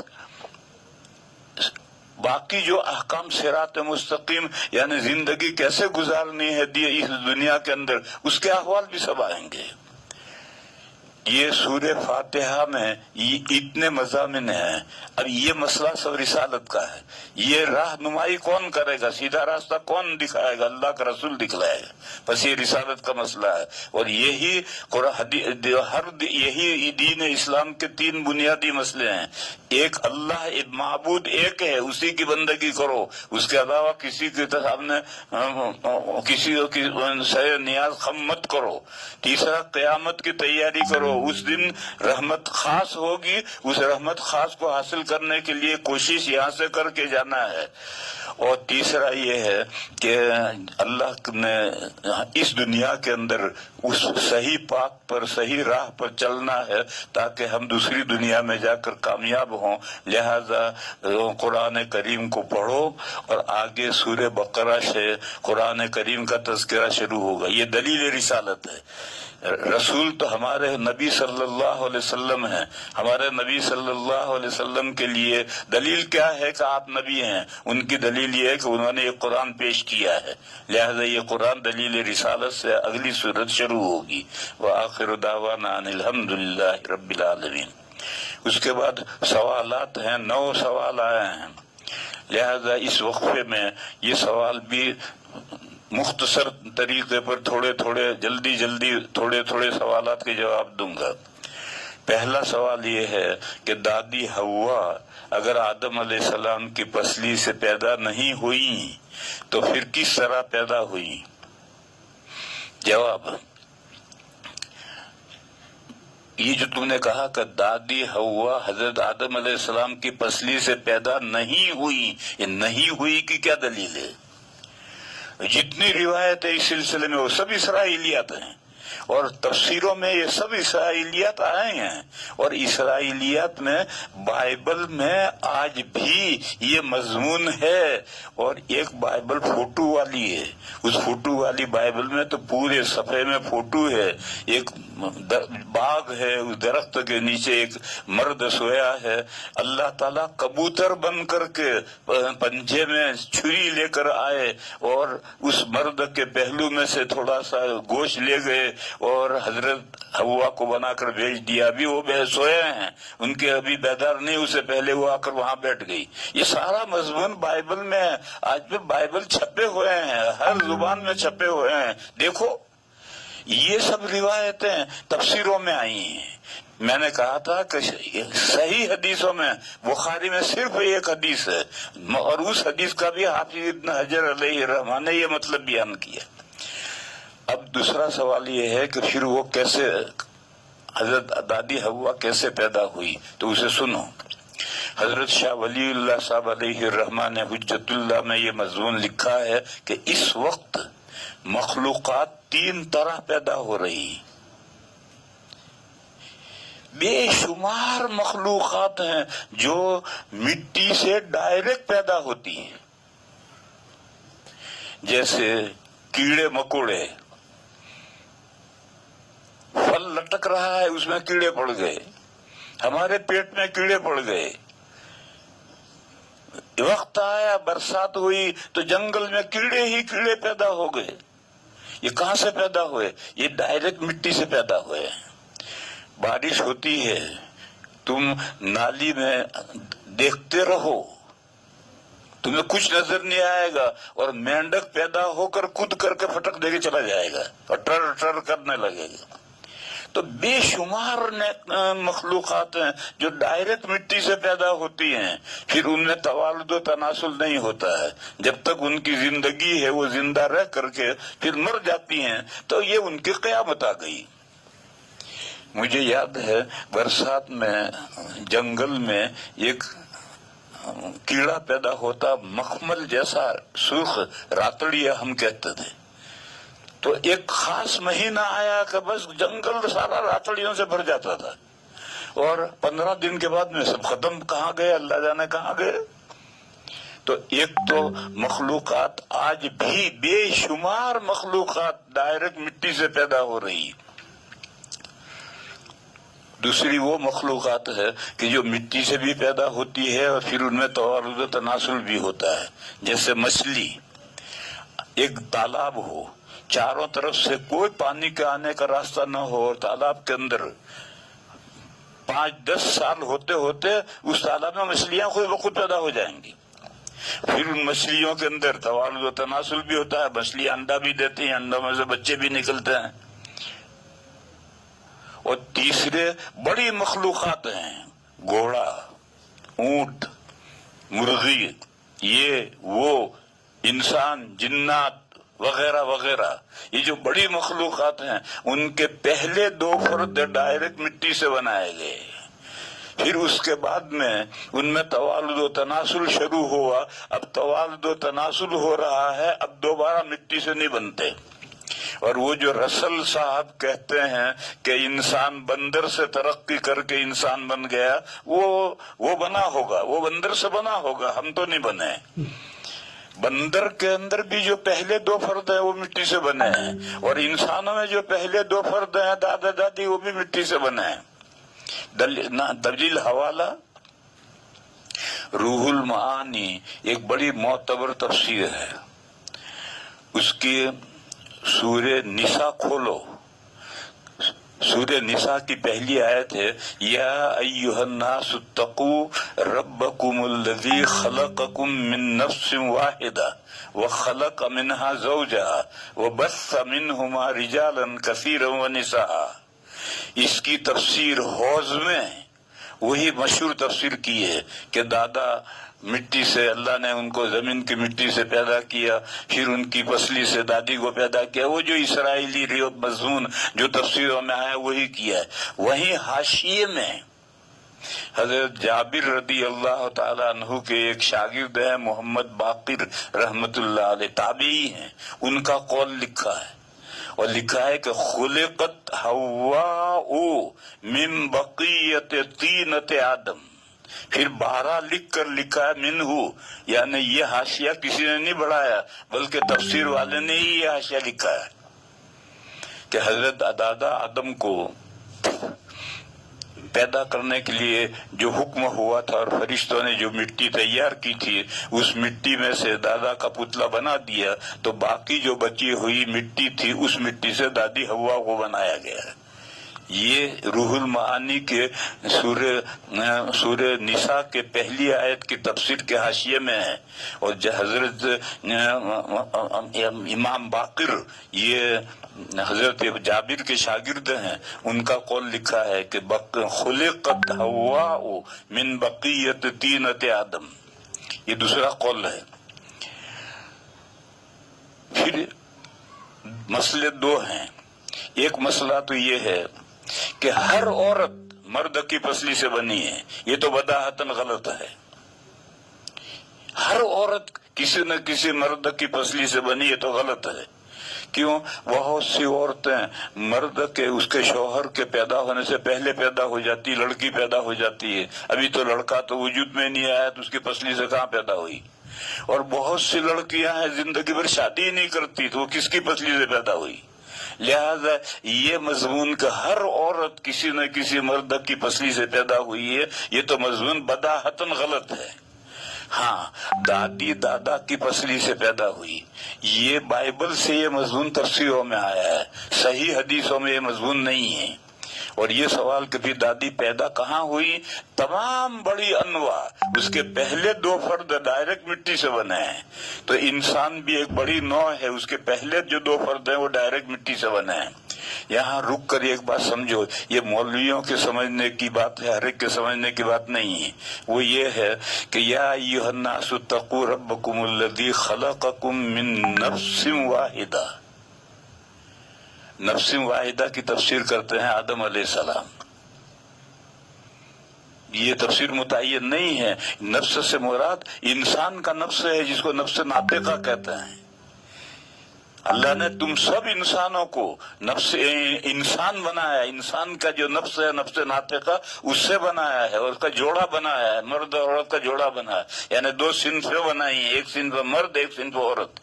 وَبَثَّ مِنْهُمَا رِجَالًا كَثِيرًا وَنِسَاءً، پھر ان دونوں سے بہت مخلوقات پھیلائی۔ بہرحال یہ جہاں قرآن میں جہاں جہاں نفس آیا ہے اس نفس سے مراد ہے نفس ناطقہ، آدم علیہ السلام مراد نہیں ہے۔ اور اس کی یہ تفسیر میری تفسیر ہے ہدایت القرآن، اس میں سورہ نساء کے شروع میں بہت تفصیل سے میں نے یہ سمجھایا ہے کہ یہ نفس سے مراد نفس ناطقہ ہے، جو تمام انسان مردوں کا اور عورتوں کا مشترک نفس ہے۔ اس نفس سے اللہ نے جوڑا بنایا، مرد و زن کا، زوجن کے معنی بیوی نہیں، زوج خلق منہا زوجہا، زوجہا کے معنی بیوی نہیں، جوڑا، اس مرد اور عورت دونوں آئے، پھر اس جوڑے سے بے شمار نسل پھیلی آگے۔ بس یہ اتنی تفسیر، لیکن لوگوں میں جو بات چلی ہوئی ہے اور وہ اتنی دماغوں میں بیٹھی ہوئی ہے کہ بخاری شریف کے حاشیے میں بھی یہی لکھا ہے۔ جہاں یہ کل میں نے بخاری کی حدیث بیان کی تھی کہ ان المرأة خلقت من ضلع، عورت پسلی سے پیدا کی گئی، وہاں حاشیے میں بھی یہی لکھا ہے، اور وہ حاشیہ بھی بہت بڑے آدمی کا حاشیہ ہے۔ حضرت مولانا احمد علی صاحب محدث سہارنپوری کوئی معمولی آدمی نہیں، بہت بڑے آدمی تھے، مگر انہوں نے وہ حاشیہ ادھر ادھر کتابوں میں سے نقل کیا ہے، انہوں نے اپنی طرف سے کچھ نہیں لکھا۔ بس یہ جو کتابوں میں اقوال ہوتے ہیں ان اقوال کے پیچھے اگر دلیل ہے تو ٹھیک ہے، اگر دلیل نہیں ہے تو پھر بغیر دلیل کے کوئی چیز نہیں مانی جاتی۔ اور قرآن میں بھی کوئی واضح بات نہیں ہے کہ عورت دادی دادا کی پسلی سے بنی ہے، ایسی کوئی واضح بات قرآن میں نہیں ہے، حدیث میں بھی، صحیح حدیث میں بھی نہیں ہے۔ اور دوسری جن حدیثوں میں یہ بات ہے وہ سب بائبل سے آئی ہوئی حدیثیں ہیں، اسرائیلی حدیثیں ہیں۔ اس کے بعد پھر سوال ہے، دوسرا سوال ہے کہ تراویح کی نماز 4 رکعت کر کے پڑھنا جائز ہے یا نہیں؟ 4 نہیں، 6 رکعت کر کے پڑھو، 8 رکعت کر کے پڑھو، سب جائز ہے۔ 8 سے زیادہ 10 رکعت ایک سلام سے پڑھنا مکروہ ہے۔ کوئی بھی نفل نماز، تراویح کی تو تخصیص نہیں ہے، کوئی بھی نفل نماز ہے، ائمہ ثلاثہ کے یہاں تو یہ ہے کہ افضل دو دو ہے، لیکن امام اعظم کہتے ہیں کہ 4 ایک سلام سے افضل ہیں، اور 6 بھی ایک سلام سے جائز ہے، 8 بھی ایک سلام سے جائز ہیں، 8 سے زیادہ ایک سلام سے پڑھنا ٹھیک نہیں۔ پر تراویح اگر 4 پڑھے، 6 پڑھے، 8 ایک سلام سے پڑھے، سب جائز ہے، 8 سے زیادہ خلاف اولا ہے۔ نبی پاک صلی اللہ علیہ وسلم سے 8 رکعتیں ایک سلام سے پڑھنا ثابت ہے، 8 سے زیادہ پڑھنا ایک سلام سے پڑھنا ثابت نہیں ہے۔ تیسرا سوال ہے، اگر گھر میں محرم خواتین کے ساتھ با جماعت نماز ادا کی جائے تو کیا خواتین تکبیر کہہ سکتی ہیں؟ اور خواتین کے کہنے کے بجائے جو امام بن رہا ہے مرد وہی تکبیر کہے؟ ہمارے یہاں ایک بہت بڑی غلطی ہے کہ امام صاحب مصلی پر کھڑے ہیں اور پیچھے سے کوئی تکبیر نہیں کہہ رہا تو کہتے تکبیر کہو۔ ارے بھائی ان کو کیا کہہ رہا، تو خود کہنا۔ تکبیر کہنے کے لیے کوئی دوسرا ہونا آدمی ضروری ہے، نہیں تھوڑی امام بھی تکبیر کہے گا۔ سعودیہ میں چلے جاؤ، سعودیہ میں جو بڑی مسجدیں ہیں ان میں تو بہت سارے امام ہوتے ہیں، لیکن جو چھوٹی چھوٹی مسجدیں ہیں اس میں ایک ہی آدمی ملازم ہوتا ہے، وہی مسجد میں ہوور چلاتا ہے، مشین چلا کر مسجد قالین صاف کرتا ہے، وہی وہاں پانی نہیں ہوتا ہے، نالیاں اور نل نہیں ہوتے، وضو کا انتظام نہیں ہوتا ہے، قالین کے اوپر مشین چلا کر کے صاف کرنا ہے تو وہی ایک آدمی کرتا ہے، وہی اذان دیتا ہے، پھر جب نماز کا وقت آتا ہے تو وہی لاؤڈ اسپیکر کے پاس جا کر کے تکبیر کہتا ہے، پھر مصلی پر آ کر کے نماز شروع کرتا ہے، پڑھاتا ہے، وہاں کوئی دوسرا تکبیر کہنے والا نہیں ہے۔ مگر ہماری ایسا دماغوں میں بیٹھا ہے کہ تکبیر کہنے والا دوسرا ہونا چاہیے، دوسرا نہیں۔ اگر پیچھے کوئی مرد نہیں ہے تو جو مرد امام بن رہا ہے، شوہر امام بن رہا ہے، وہی تکبیر کہے۔ لیکن اگر عورت تکبیر کہے تو عورت بھی کہہ سکتی ہے۔ مرد حافظ ہے، وہ قرآن پڑھ رہا ہے، اور عورت بھی حافظہ ہے تو وہ اگر غلطی کرے تو لقمہ دے سکتی ہے، اس سے نماز نہیں ٹوٹتی۔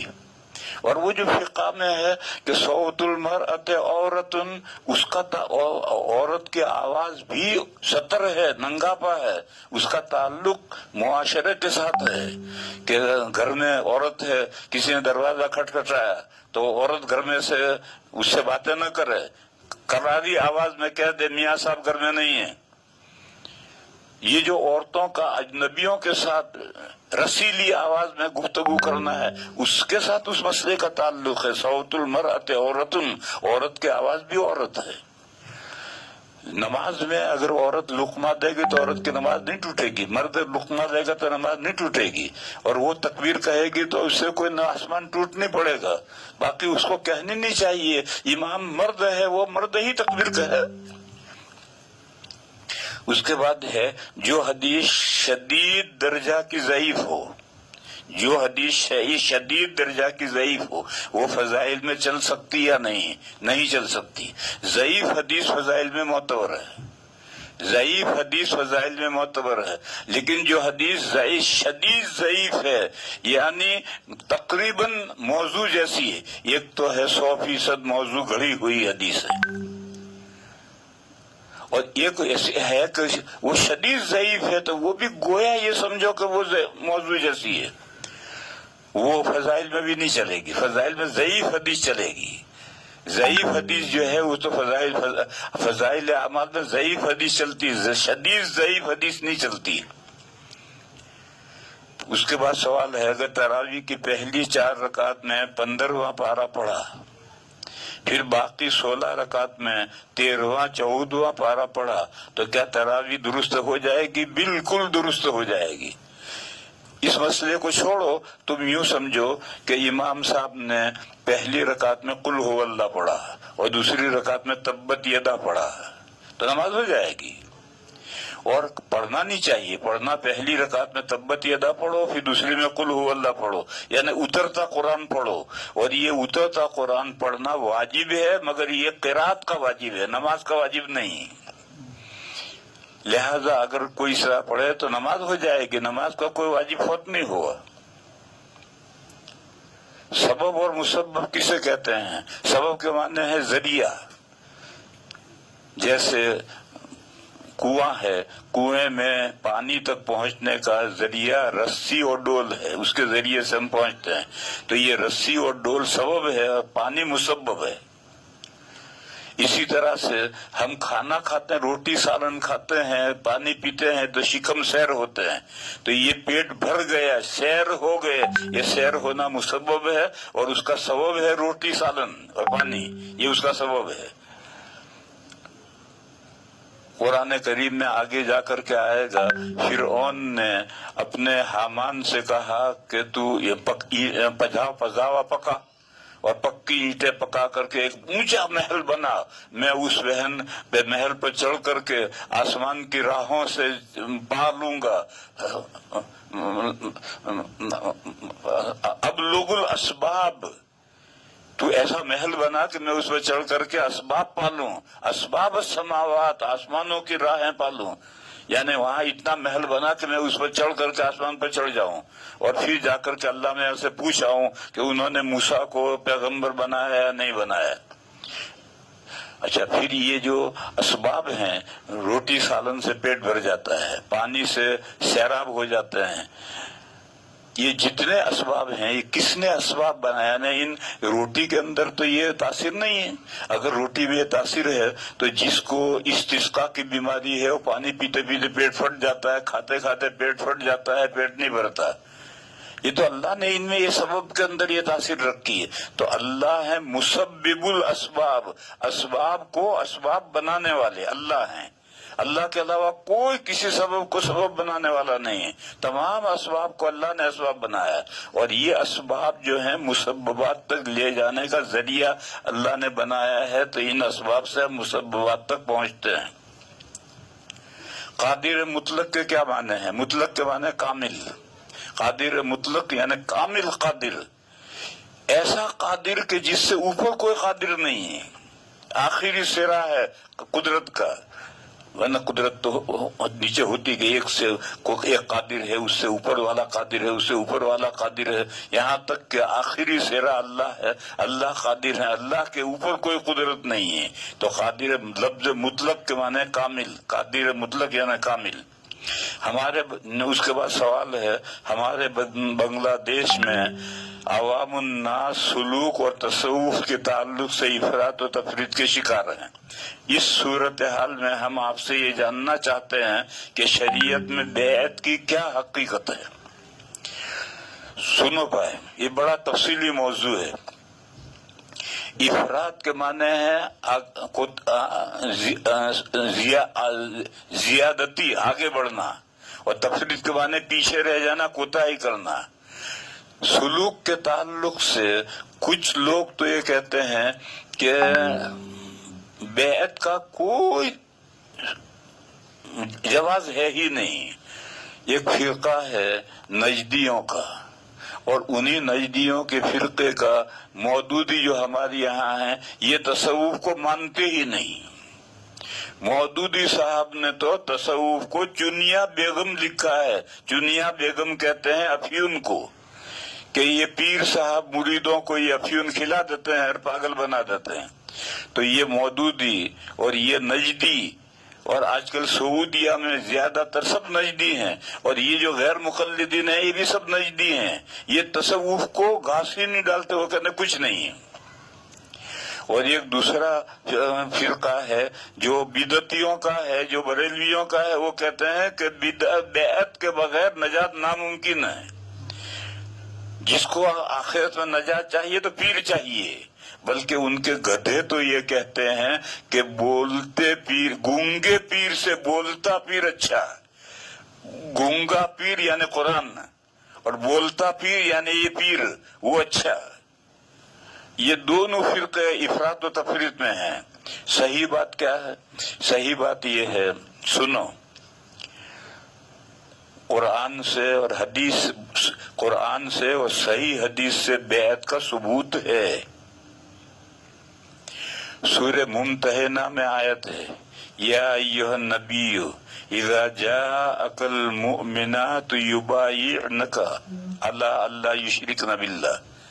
اس میں ذکر ہے کہ اگر عورتیں اگر آپ سے بیعت کرنے آئیں تو آپ ان شرائط پر ان دفعات پر بیعت کر لیں تو یہ بیعت کا قرآن میں ذکر آیا.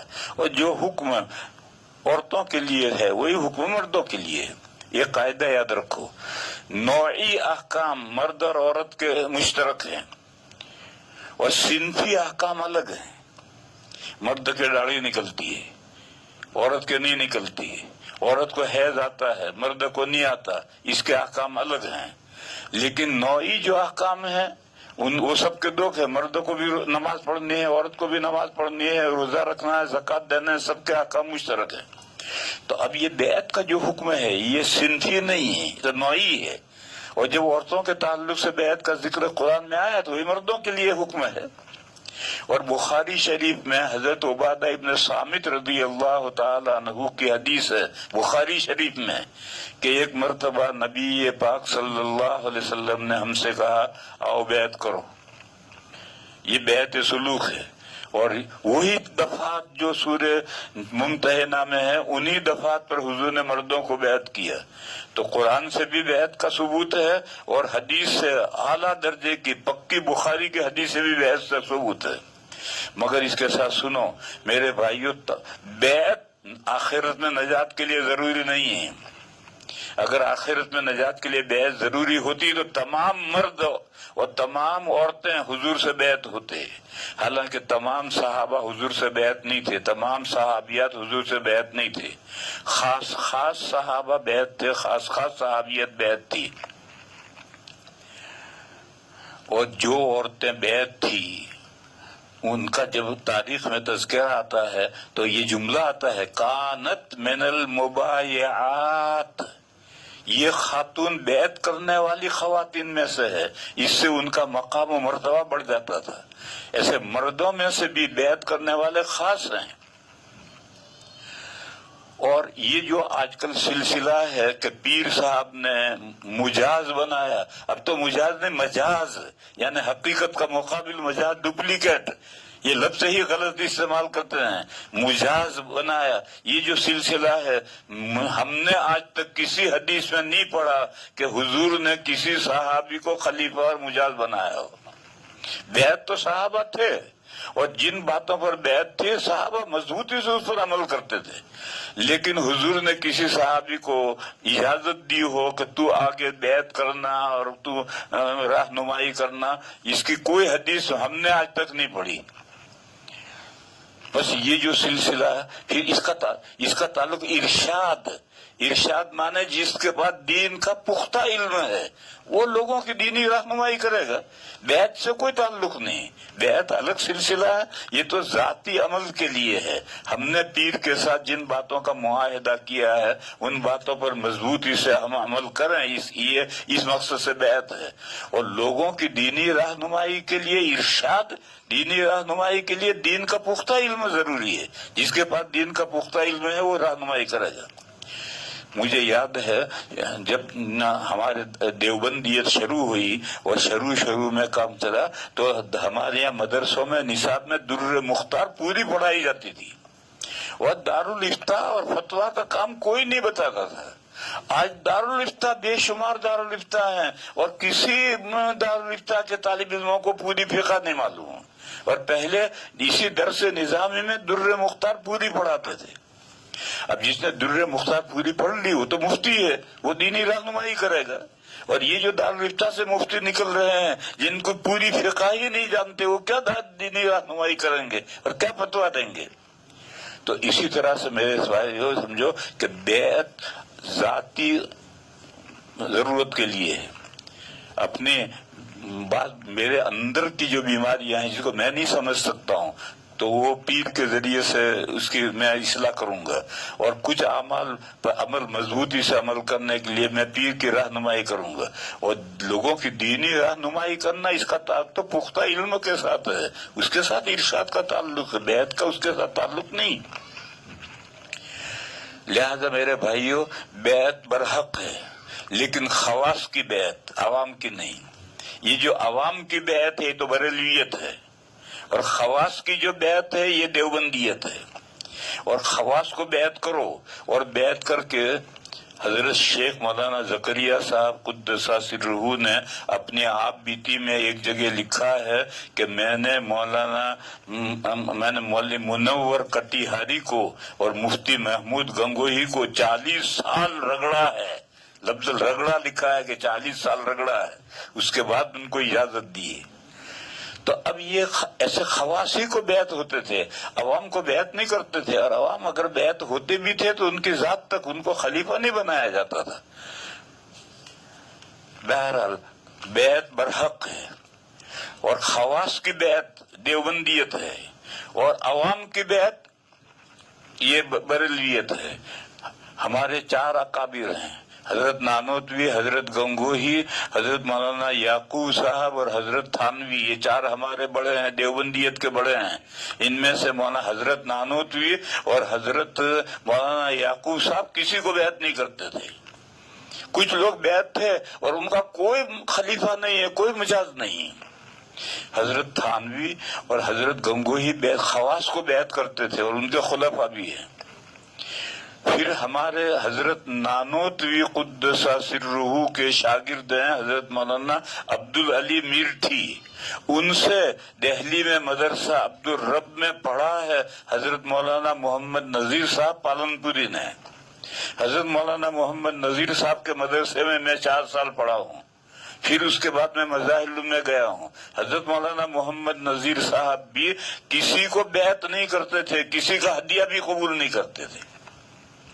تو کسی نے حضرت سے پوچھا کہ حضرت قرآن و حدیث سے بیعت تو ثابت ہے، آپ کسی سے بیعت کیوں نہیں ہیں اور آپ کسی کو بیعت کیوں نہیں کرتے؟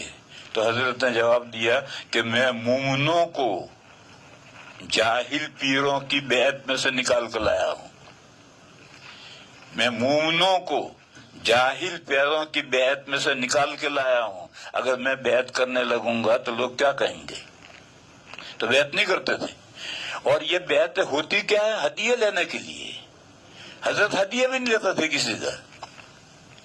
بعض بڈھے تھے وہ سردی میں میتھی باندھ کر لے جاتے تھے تو قبول کر لیتے تھے، استعمال کرتے تھے، باقی اس کے علاوہ کوئی ہدیہ قبول نہیں کرتے تھے.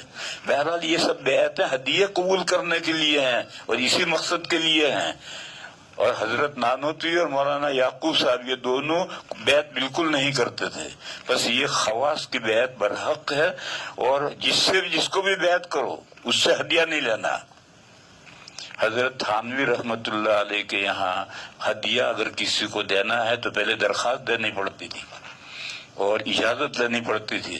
جتنی اجازت دے اتنا ہی ہدیہ لا سکتے ہو. بغیر اجازت کے ہدیہ کوئی لاتا تھا تو حضرت کر دیتے تھے، کیونکہ ایک طرح ہم خواص کو بیعت کر رہے ہیں. اب وہ جو خاص آدمی ہے جب بھی آتا ہے پیر کے صاحب تو 1000-2000 روپے کا ہدیہ لے کر آتا ہے، تو پھر تو چند مرتبہ ہدیہ قبول کرنے کے بعد پھر خلیفہ بنانا ہی پڑے گا. نہیں بنائیں گے کہاں جائیں گے؟ جت مار کے بنانا پڑے گا. اس لیے میں نے یہ کہا کہ جو افراد و تفریط ہے، بنگلہ دیش میں بہت افراد و تفریط ہے. پیر ہمیں سارے کے سارے پیر ہیں، ان کے یہاں رجسٹر ہیں، رجسٹروں میں مریدوں کے نام ہیں، اور سال میں ایک جلسہ ہوتا ہے اور سارے مرید ہدیے لے کر آتے ہیں. یہ سب بریلویت ہے، یہ دیوبندیت نہیں ہے. اور یہ جو ہمارے یہاں ہندوستان میں رمضان میں اجتماعی اعتکاف شروع ہوئے ہیں اور اس میں ایک بھیڑ اکٹھا ہو جاتی ہے کھانا کھانے کے لیے، بہترین کھانا کھانے کے لیے اکٹھا ہو جاتی ہے. ان میں سے بھی زیادہ تر خانقاہوں میں یہی بریلیت آ گئی ہے، سب میں نہیں. ہمارے بعض اکابر کے یہاں تو ابھی بہت سختی کے ساتھ پابندی کے ساتھ ہوتا ہے، لیکن اکثر اب بعض کے یہاں تو بس ایک محض رسم ہو گئی ہے. یہ سب بیعت ہیں اور یہ سب اعتکاف. بھئی اعتکاف ہے، سال بھر رکھو. پیر صاحب مرید کو سال بھر اپنے پاس رکھیں، رگڑائی کریں. یہ کیا بات ہے کہ رمضان آئے ہدیہ لے کر آئے، رمضان کے بعد خلافت لے کے چلے گئے، لے تو بھی ہدیہ لے جا. اس کے بعد آخری سوال ہے، اگر فرض نماز یا کسی بھی نماز میں جو جماعت کے ساتھ ادا کی جاتی ہو، اگر 2 مصلیوں کے درمیان میں 1 میٹر کا فاصلہ رکھ کر با جماعت نماز ادا کی جائے تو کیا نماز مکروہ ہوگی؟ مجھے نہیں معلوم. ایک تو ہے اپنے اختیار سے اس طرح سے کھڑا رہنا تو نماز مکروہ ہوگی، کیونکہ حدیثوں میں تراسو مل مل کر کھڑے رہو، صفیں سیدھی کرو اور مل مل کے کھڑے رہو، یہ حکم ہے. لہذا اپنے اختیار سے اگر الگ الگ کھڑے رہو گے نماز مکروہ ہوگی. لیکن گورنمنٹ کے قانون کی وجہ سے، کسی مجبوری کی وجہ سے اگر اس طرح ہے تو پھر کراچی میں ایک بڑے عالم ہیں مولانا عبدالرؤف صاحب افغانی، کراچی کی سب سے بڑی مسجد ہے مسجد طوبہ، اس کے وہ امام ہیں. جب مفتی تقی صاحب مد ذلہ نے تقریر کی اور یہ کہا کہ اس طریقے پر گورنمنٹ نے نمازیں پڑھنے کی اجازت دی ہے، تو مولانا عبدالرؤف صاحب نے مجھے فون کیا کہ میں کیا کروں، میں امام ہوں. تو میں نے کہا کہ آپ اس میں دخل ہی نہ دیں، آپ مصلی پر پہنچ کر نماز پڑھا دیں. مصلیوں کو جس طرح کھڑا ہونا ہو وہ کھڑے ہوں، اور مصلیوں کو حکومت کے قانون کی پابندی کرنی چاہیے اور اس کی ذمہ داری ان پر ہے. آپ کا کام مصلیوں کو آپ نہ الگ کھڑے ہونے کو کہیں نہ مل کر کھڑے ہونے کو کہیں، آپ تو نماز پڑھا کر چلے آئے. لہذا مکروہ ہوگی. اس کورونا یہ جو بیماری ہے، اس بیماری کی وجہ سے اس طرح سے کھڑے ہونے سے نماز مکروہ ہوگی یا نہیں ہوگی تو اس کا میں جواب نہیں دے رہا. میں جواب دے رہا ہوں کہ اگر اختیاری معاملہ ہے اور اس طرح سے الگ الگ کھڑے ہو گے تو نماز نہیں ہوگی، نماز مکروہ ہوگی. اور اگر ایسا الگ الگ کھڑے رہتا ہے تو مسجد کے اندر کتنا بھی فصل ہو اقتدا کے لیے مانے نہیں، نماز ہو جائے گی. تو میں نے مولانا عبدالرؤف صاحب کو یہ بتلایا کہ آپ مسئلہ یہ جان لے کہ آپ کی مسجد میں لوگ کیسے کھڑے ہیں، جیسے بھی کھڑے ہیں، مسجد میں فاصلے سے کھڑے ہیں تب بھی ان کی نماز ہو جائے گی.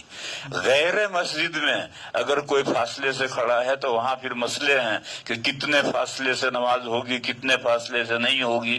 لیکن مسجد میں فصل مانے نہیں ہے، لہذا مسجد میں اگر لوگ اس طرح سے فصل کے ساتھ کھڑے ہوتے ہیں تو وہ جانے نماز مکروہ ہوگی یا نہیں ہوگی. یہ مودی صاحب سے پوچھو کہ نماز مکروہ ہوگی یا نہیں ہوگی، مجھ سے مت پوچھو.